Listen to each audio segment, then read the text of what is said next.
Hello students. सो आज हम discuss करने वाले हैं physical properties of haloalkanes, right. So क्या क्या physical properties of haloalkanes है वो हम डिस्कस करेंगे। तो सबसे पहली प्रॉपर्टी जो हम डिस्कस करने वाले हैं that is melting point and boiling point. क्या है? Melting point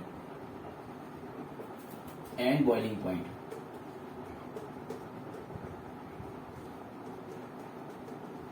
right. सो मेल्टिंग पॉइंट बॉइलिंग पॉइंट किससे लेना देना है? तो इसका लेना देना है वेंडर वाल्स फोर्स से। ठीक है, किससे लेना देना इसका लेना देना है सीधा इसका लेना देना है हमको वेंडर वाल्स फोर्स से। क्या है vendor Waals force?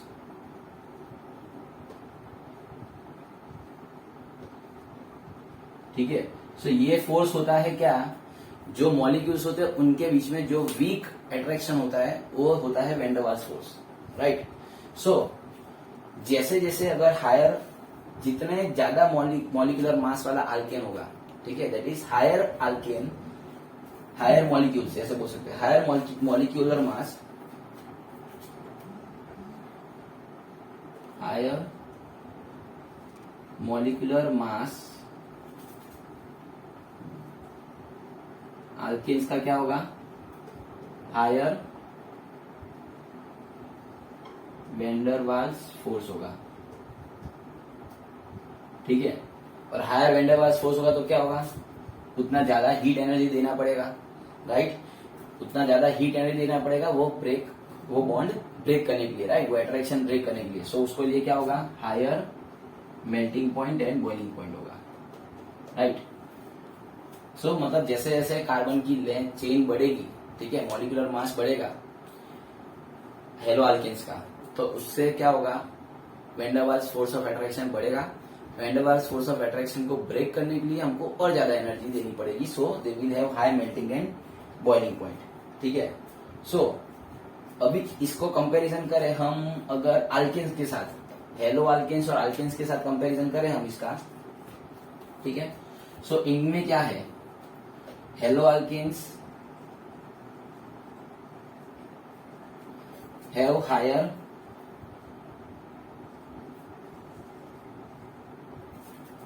boiling point as compared to alkenes। क्यों ऐसा है? क्योंकि हेलो अल्केन्स कैसे है? They are polar in nature, right. उनका नेचर कैसा है? पोलर नेचर है। पोलर नेचर के कारण क्या होगा?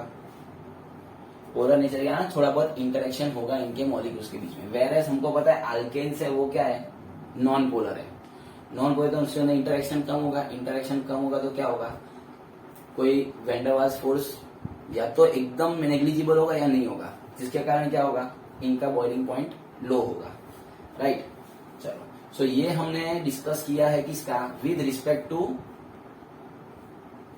अल्केन्स के साथ। अब हम देखते हैं अंदर ही अंदर, मतलब हेलोजेंस के कौन कौन से एग्जांपल आते हैं। हेलोजेंस में फ्लोरीन, क्लोरीन, ब्रोमीन, आयोडीन। तो इनके अगर same number of carbon chain होता है तो किसका higher melting point boiling point होगा वो हम डिस्कस करते हैं, ठीक है।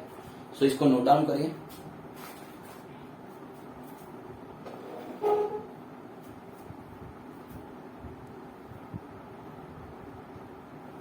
ठीक है, चलो। सो अभी हम डिस्कस करते हैं क्या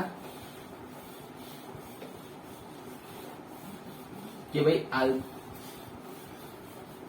हेलोजन के जो अल्काइल हैलाइड हो गए या हेलो अल्केन्स हो गए, उनमें किसका सबसे ज्यादा बॉइलिंग पॉइंट और क्या किसका होगा? तो एक एग्जांपल लेते हैं, जैसे RI, मतलब क्या है? ये आयोडो अल्केन है, ठीक है। फिर क्या है? RBr, RCl एंड RF, ठीक है। तो इसका सबसे ज्यादा ये ऑर्डर है इसका। क्या, क्यों ऐसा ये ऑर्डर है? ठीक है, क्योंकि साइज बढ़ रही है। क्या हो रही है? साइज बढ़ रही है। इसकी साइज बढ़ रही है, इसकी और थोड़ी छोटी, क्योंकि हमको पता है फ्लोरीन की सबसे छोटी हाइट है, साइज फ्लोरीन की सबसे छोटी होती है एटॉमिक साइज, राइट। तो हेलोजन की साइज जैसे जैसे बढ़ेगी, ठीक है, तो उसके कारण क्या होगा? इनडायरेक्टली सोचोगे साइज बढ़ेगी तो मतलब मॉलिक्यूलर मास बढ़ेगा। मॉलिक्यूलर मास का मैंने अभी बताया था, जैसे जैसे मॉलिक्यूलर मास बढ़ेगा कंपाउंड का क्या होगा? बॉइलिंग पॉइंट और मेल्टिंग पॉइंट बढ़ेगा। सो क्या बोलूंगा इसको, बिकॉज क्या है इसका, because increase in atomic size, increase in atomic size क्या हो रहा है, इंक्रीज इन मॉलिक्यूलर मास हो रहा है, right, increase in molecular mass हो रहा है, जिसके कारण क्या हो रहा है, therefore increase in van der Waals force हो रहा है, और जिसके कारण क्या हो रहा है, melting point and boiling point क्या हो रहे हैं, बढ़ रहे हैं, राइट। सो ये क्लियर हो गया कि भाई जो अलग अलग हेलोजन अगर सेम नंबर ऑफ कार्बन से अगर जुड़े हैं, ठीक है, सेम नंबर ऑफ कार्बन से जुड़े हैं, तो किसका ज्यादा मेल्टिंग पॉइंट होगा, तो हमारा आएगा क्या आएगा, आयोडीन सबसे ज्यादा मेल्टिंग पॉइंट बॉइलिंग पॉइंट होगा, उसके बाद ब्रोमीन, क्लोरीन और आयोडीन, मतलब उल्टा हेलोजन सीरीज में ऐसे आते हैं, बट हमारा ऑर्डर ऐसे जाएगा क्योंकि नीचे ब्रोमीन का, आयोडीन का एटॉमिक नंबर सबसे ज्यादा, एटॉमिक मास सबसे ज्यादा है, सो उसका वैन डर वाल्स फोर्स ज्यादा होगा, राइट, ओके। अभी ये भी हमने देख लिया। अभी तुम्हारा क्वेश्चन होगा कि सर अगर तुम ले लो या यही ले लो या ये, इनमें से कोई भी एक ले लो और इसके अलग अलग डेरिवेटिव मतलब ब्रांचिंग वाला बनाओ, ठीक है, मोनो डेरिवेटिव है बट ब्रांच है, ठीक है, तो वो भी हम एग्जांपल डिस्कस कर रहे थे कि किस तरह से है, ठीक है। सो नेक्स्ट अगर हमारा आता है, हमने ये ऑलरेडी 11th में देखा था, क्या देखा था कि जैसे जैसे ब्रांचिंग बढ़ती है, राइट, जैसे जैसे ब्रांचिंग बढ़ती है तो क्या आएगा, एटम का क्या होता है, थोड़ा सर्कुलर या कर्व शेप आने लग जाता है, जिसके कारण क्या होता है, सरफेस एरिया कम हो जाएगा। स्ट्रेट चेन से के कंपैरिजन में ब्रांचिंग जब होगी तो क्या होगा, कर्व सरफेस आ जाएगा, और कर्व सरफेस आ जाएगा तो शेप उसका कर्व शेप आ जाएगा, कर्व शेप आएगा तो क्या होगा, सरफेस एरिया कम हो जाएगा, और सरफेस एरिया कम हो गया तो क्या हो गया, क्या होगा, इंटर पार्टिकल मतलब दो पार्टिकल्स के बीच में इंटरएक्शन है वो कैसा होगा, वीक होगा, और वीक होने से क्या होगा, मेल्टिंग पॉइंट या बॉइलिंग पॉइंट डिक्रीज होगा। सो वही हम देखते हैं कि अगर आइसोमेरिक हैलाइड्स अगर है, ठीक है, सो मैं क्या बोलूंगा, बॉइलिंग पॉइंट, ठीक है, बॉइलिंग पॉइंट डिक्रीज हो जाता है विथ इंक्रीज इन ब्रांचिंग, ठीक है, जैसे जैसे ब्रांचिंग बढ़ती है क्या हो रहा है, बॉइलिंग, ब्रांचिंग इन अल्काइल ग्रुप ऐसा बोल सकते हैं, branching in the alkyl group,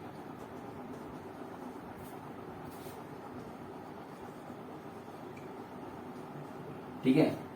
अब ये क्यों ऐसा, बिकॉज वाई, तो रीजन तो मैंने बता ही दिया है, क्या बताया था, with increase in the branching क्या होता है, with increase in the branching the molecule का शेप कैसा हो जाता है, द मॉलिक्यूल का शेप कैसा हो जाता है, yes, with increase in the branching क्या हो जाता है, मॉलिक्यूल का शेप क्या हो जाता है, it attains the shape of the spherical shape, right, मतलब थोड़ा स्पेरिकल शेप आने लग जाएगा धीरे धीरे। सो क्या जाता है, विथ इंक्रीज इन ब्रांचिंग क्या होगा, increase in branching shape molecule attains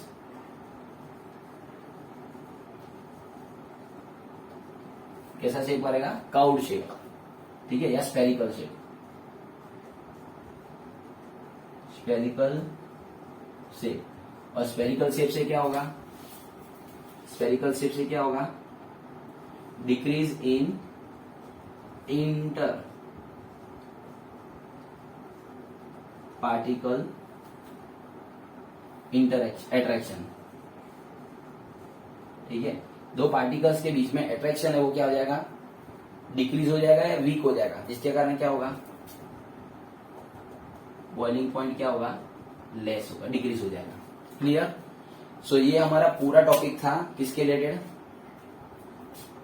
melting point और बॉइलिंग पॉइंट, ठीक है, physical property of melting point boiling point of hello alkanes.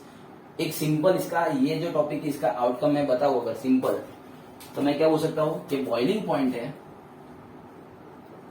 ठीक है, बॉइलिंग पॉइंट जो है वो क्या है, इनवर्सली प्रोपोर्शनल है, इनवर्सली प्रोपोर्शनल की से सरफेस एरिया से,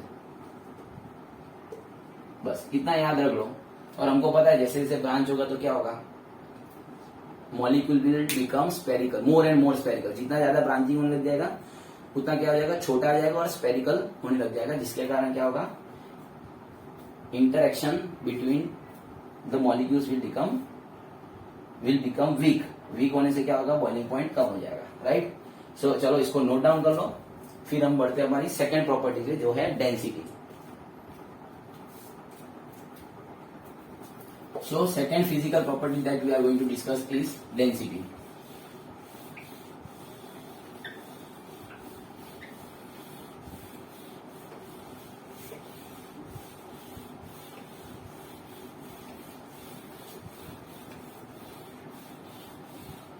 सेकेंड प्रॉपर्टी जो हम डिस्कस कर रहे हैं जो है डेंसिटी। डेंसिटी क्या हो रही है, सेकेंड है डेंसिटी। डेंसिटी में क्या है, एकदम सिंपल ही रीजन है। क्या होता है कि भाई मास पर यूनिट वॉल्यूम, वो होता है डेंसिटी। अब सिंपल समझ लो, फ्लोरीन हो, क्लोरीन हो, ब्रोमीन हो या आयोडीन है, ठीक है। तो तुमको पता है कि आयोडीन है, वो अगर लगा होगा तो मास बढ़ जाएगा, मॉलिक्यूलर मास। मॉलिक्यूलर मास बढ़ जाएगा तो overall what I can say, mass per unit volume will increase. So सीधा मैं क्या बोल सकता हूँ कि भाई ब्रोमीन, आयोडीन का जो आयोडो अल्केन होगा उसका हाईएस्ट मॉलिक्यूलर मास होगा, सेम कार्बन आइटम्स के अगर हम गिने तो आयोडीन का मॉलिक्यूलर मास सबसे ज्यादा होगा। तो उसके कारण क्या होगा, मास पर यूनिट वॉल्यूम क्या हो जाएगा, बढ़ जाएगा। बढ़ने से क्या होगा, व्हाट आई कैन से कि alkyl iodides have highest density, ऐसा बोल सकता हूं, बराबर, ठीक है। और अगर मैं वाटर के टर्म्स में बात करूं तो वाटर की भी कुछ डेंसिटी है। सो अगर मैं सिंपल टर्म्स में बोलूं तो ऐसा बोल सकता हूं कि alkyl iodides have higher density than alkyl bromides, then water डाल रहा हूं यहां पर, ठीक है। क्यों, क्योंकि जो अल्काइल क्लोराइड्स और अल्काइल ब्रोमाइड्स है, ठीक है, alkyl chlorides and alkyl fluorides है, उनकी मास पर यूनिट वॉल्यूम इतना कम हो जाता है कि वो वाटर से भी कम होती है। सो मैं वाटर यहाँ पर जस्ट ऐड कर लिया है, ठीक है। अगर तुमको ये याद रखना है तो ये सिर्फ याद रख सकते हो। और एकदम सिंपल लॉजिक है, क्या है, मॉलिक्यूलर मास बढ़ेगा तो मास पर यूनिट वॉल्यूम बढ़ेगा, मास पर यूनिट वॉल्यूम बढ़ेगा तो डेंसिटी बढ़ेगी, ठीक है। It was a very simple topic, yes. Next हम पढ़ेंगे third topic, that is solubility.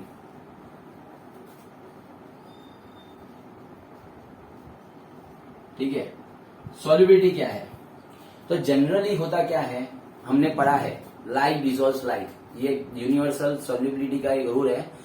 Like dissolve like मतलब अपना अपने को डुबाता है, मतलब जैसा है वो वैसे को ही डुबाएगा, राइट। तो तुम्हारे हिसाब से क्या होना चाहिए कि जैसे भाई सर आपने बताया कि हेलो अल्केन्स क्या है, हेलो अल्केन्स पोलर है, तो पोलर है, वाटर भी पोलर है, तो तुम क्या बोलोगे, सर वो तो सॉल्युबल होना चाहिए, राइट। कॉन्सेप्ट वाइज तो वही बोल रहा है, बट एक्चुअली ये जो है हेलो अल्केन्स वो इनसॉल्युबल है, ठीक है। वो क्या है, एक्चुअली इनसॉल्युबल है। क्यों है वो हम समझते हैं, ठीक है। तो हम पहले ये जो मैंने बताया वो लिख देते हैं, ठीक है। जैसे हमको पता है लाइक डिसॉल्व्स लाइक, ठीक है। जब लाइक डिसॉल्व्स लाइक होता है तो क्या होना चाहिए, इट शुड बी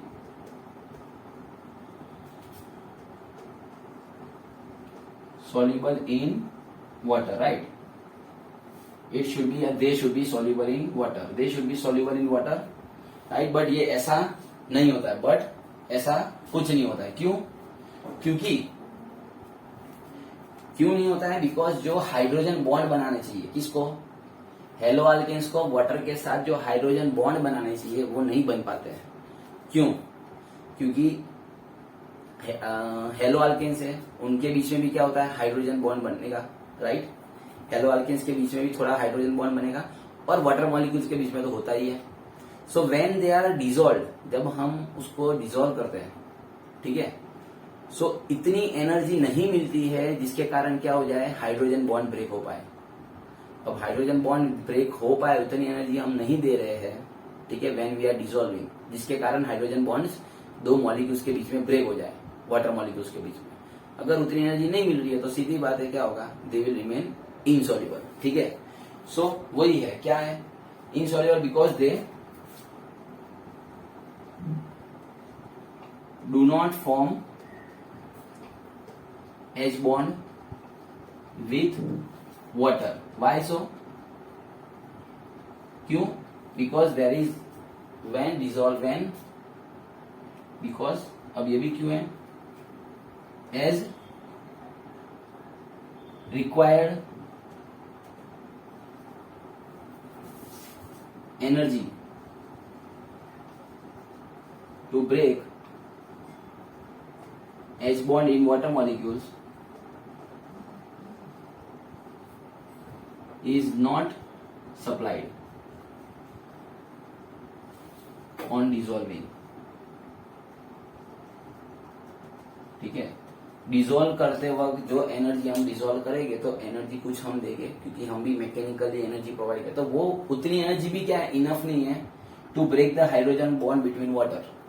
ठीक है, सो क्या होगा, at the end hydrogen bond water molecule है वो हेलो अल्केन्स के साथ हाइड्रोजन बॉन्ड ही नहीं बना पाएगा, सो दे आर इनसॉल्युबल.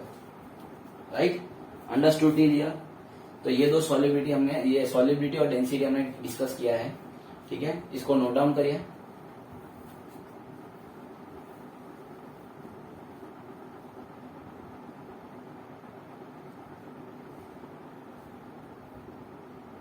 ठीक है, चलो.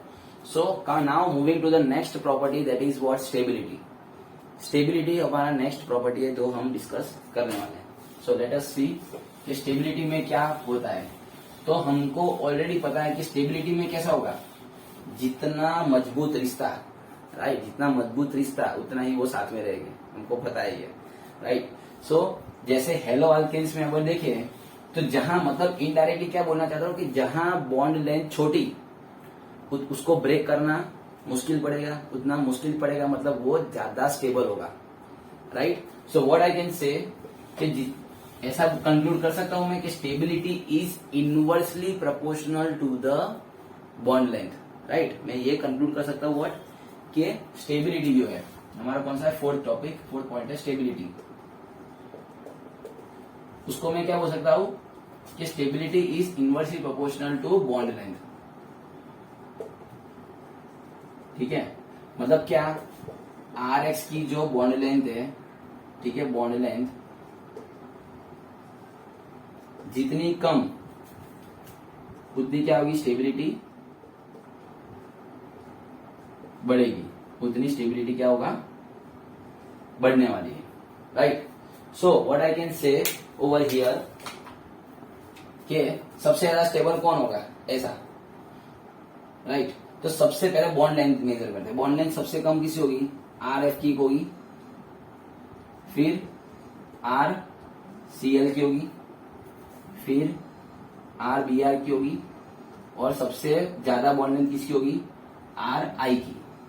सो अगर ये बॉन्ड लेंथ की अगर है, ये किसकी है भाई, बॉन्ड लेंथ है. ठीक है, अगर ये बॉन्ड लेंथ है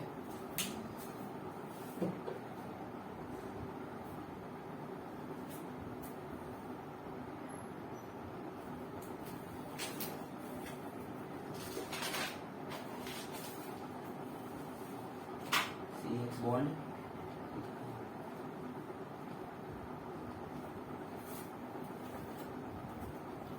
सो अगर ये बॉन्ड लेंथ है तो स्टेबिलिटी इसका ऑपोजिट केस होना चाहिए. तो स्टेबिलिटी क्या होगी, स्टेबिलिटी में क्या होगा, उल्टा होगा. आर आई सबसे कम स्टेबल होगा, उससे ज्यादा होगा आर बी आर, उससे कम देगा होगा आर सी एल, और सबसे ज्यादा स्टेबल होगा आर आई. अब ये है ना, ये जो है कौन, ये भाई साहब, ये इतने कम स्टेबल है, इतने कम स्टेबल है क्योंकि इसकी बॉन्ड लेंथ बड़ी होगी सबसे ज्यादा, क्योंकि इसकी इलेक्ट्रोनेगेटिविटी बहुत छोटी है compare to rest of the hydrogens. So इसकी वीकनेस बहुत कम है, जिसके कारण क्या होता है, जो R X R I bond होते हैं ना, ठीक है, ये बॉन्ड जो होता है आर आई प्लस आर आई, मतलब मॉलिक्यूल्स तो बहुत सारे हो गए, तो आर आई जो मॉलिक्यूल्स हो गए, ठीक है, सॉल्वेंट में, वो क्या हो गए, इन प्रेजेंस ऑफ सनलाइट, क्या, इन प्रेजेंस ऑफ सनलाइट क्या हो जाएगा, ये ब्रेक हो जाते हैं. ये ब्रेक होकर क्या बना देंगे, ऐसे होगा, और I2 आयोडीन निकलेगा, जिसके कारण क्या होगा, जिसके कारण क्या होगा, जो पूरा सॉल्यूशन है ना वो येलोइश बन जाएगा, क्योंकि आयोडीन का कलर कैसा होगा, येलोइश होगा। तो small amount of iodine produce होगा तो क्या हो जाएगा, येलोइश कलर होगा। सिमिलरली थोड़ा बहुत ब्रोमीन के कारण भी ब्राउनिश कलर मिल सकता है, यही मैकेनिज्म, यही रीजन के कारण, क्योंकि ये भी थोड़ा वीक होता है, इससे ये सबसे ज्यादा वीक होता है, ये थोड़ा कम वीक होता है, राइट। एक मिनट, सॉरी, ये मैंने आई लिख दिया, यहाँ एफ आएगा, ठीक है, यहाँ पर एफ आएगा, ओके फाइन। सो ये था हमारा क्या टॉपिक, स्टेबिलिटी का, ठीक है, इसको नोट डाउन करिए।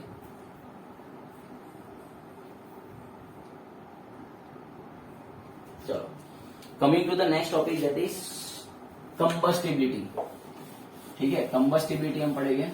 कंबस्टिबिलिटी मतलब क्या, अरे भाई कंबस्टिबिलिटी मतलब जलने की क्षमता, कितना जल्दी वो कैच फायर कैच करेगा, ठीक है। सो कंबस्टिबिलिटी मतलब इनफ्लेमेबिलिटी में बोलूंगा, इनफ्लेमेबल कितना है वो, ठीक है, इनफ्लेमेबल कितना है। सो डिस्कस करे थे वो कंबस्टिबिलिटी, हमारी 6th प्रॉपर्टी है जो है कंबस्टिबिलिटी।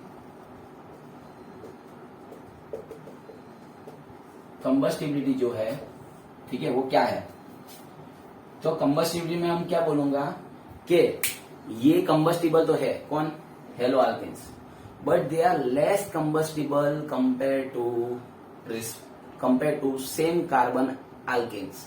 क्यों ऐसा है, सेम कार्बन अल्केन्स से कम कंबस्टिबल क्यों है, क्योंकि कार्बन कंटेंट, हाइड्रोकार्बन क्या हमने पढ़ा है, कार्बन और हाइड्रोजन का कंटेंट बढ़ जाएगा as compare to haloalkanes. और हाइड्रोकार्बन हमने पढ़ा है, they are used as good fuels, right, वो इजीली कैच फायर करके कार्बन डाइऑक्साइड और वाटर वेपर बनाते हैं, राइट। तो इनका क्या, जितने जैसे जैसे हेलोजन्स ऐड होते जाएंगे वैसे वैसे क्या होगा, कंबस्टिबिलिटी कम हो जाएगी। सो what I can say, they are combustible, they are, ठीक है, क्या बोलूंगा, दे आर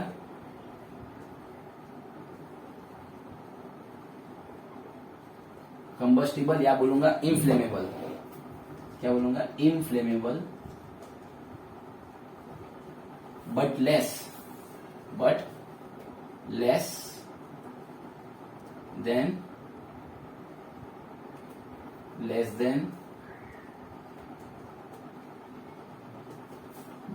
कॉरस्पॉन्डिंग अल्केन्स, ठीक है, कॉरस्पॉन्डिंग अल्केन्स से कम कंबस्टिबल है, ठीक है। और क्यों, और क्या रीजन बताया मैंने, क्योंकि भाई हेलोजन कंटेंट बढ़ जाएगा, हेलोजन कंटेंट बढ़ जाए मतलब इनडायरेक्टली हाइड्रोकार्बन का कंटेंट धीरे धीरे कम हो जाएगा, धीरे धीरे कम हो जाएगा, तो फ्लेमेबिलिटी या कंबस्टिबिलिटी कम होगी। सो व्हाट आई कैन से ओवर हियर, दैट इज, अगर मैं सिंपल लेता हूं ये मीथेन, और उसके अंदर एक और अगर मैं Cl3Cl, ओके, CH3Cl लेता हूं, तो इसमें हेलोजन बढ़ रहा है, सो इसकी कंबस्टिबिलिटी ज्यादा होगी। अगर मैं और हेलोजन ऐड कर रहा हूं, मतलब क्या हो रहा है, हाइड्रोकार्बन का कंटेंट कम हो रहा है। सो क्या बोल सकता हूं मैं, ये तो जलेगा ही नहीं, ठीक है, और ये जलेगा नहीं, इसीलिए हम इसको क्या यूज करते हैं, as a fire extinguisher use करते हैं। नोट डाउन करना, ये बहुत इंपॉर्टेंट है, ठीक है, it can be important because this is not flammable. Not flammable, इसके कारण क्या होगा, इसको फायर एक्सटिंग्विशर के फॉर्म में यूज करूंगा, कार्बन टेट्राक्लोराइड, जो पायरीन के नाम से जाना जाता है, ओके, पायरीन के नाम से जाना जाता है, which is used as a fire extinguisher, ठीक है। तो लिख सकते हो pyrene which is used as a fire extinguisher, right, क्योंकि इसमें हाइड्रोकार्बन का कंटेंट ही नहीं है, तो क्या है, सब जलेगा ही नहीं, ठीक है, वो जलेगा ही नहीं, right, yes. So note down करें इसको।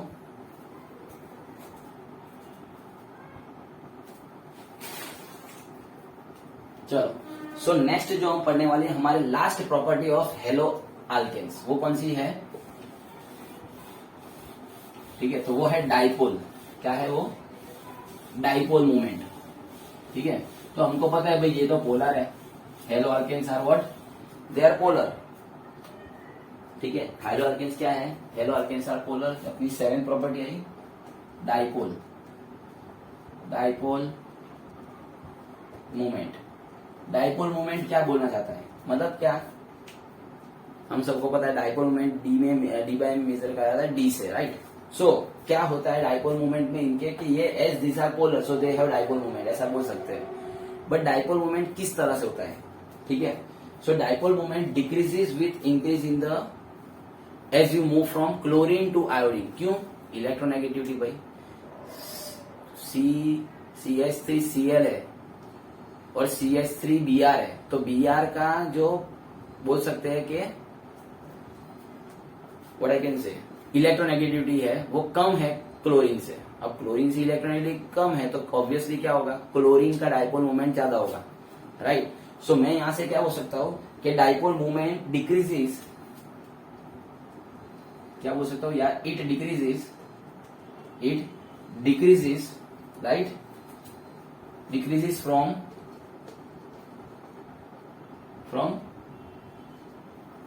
क्लोरोअल्केन्स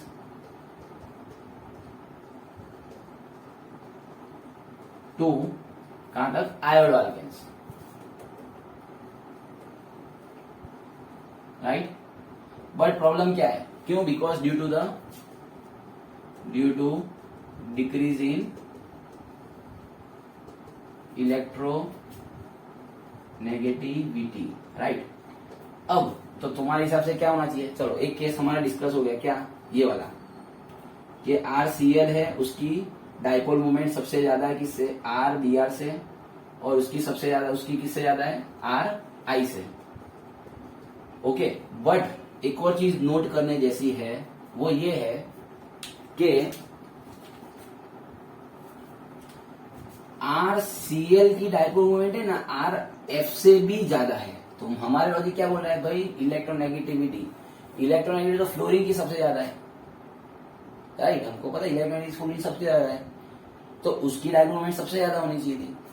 क्यों ऐसा है, बराबर, क्यों ऐसा है, because this is because why, क्यों ऐसा है, तो एकदम सिंपल रीजन है उसका, क्या है, क्योंकि इसकी जो बॉन्ड लेंथ है वो बहुत छोटी है।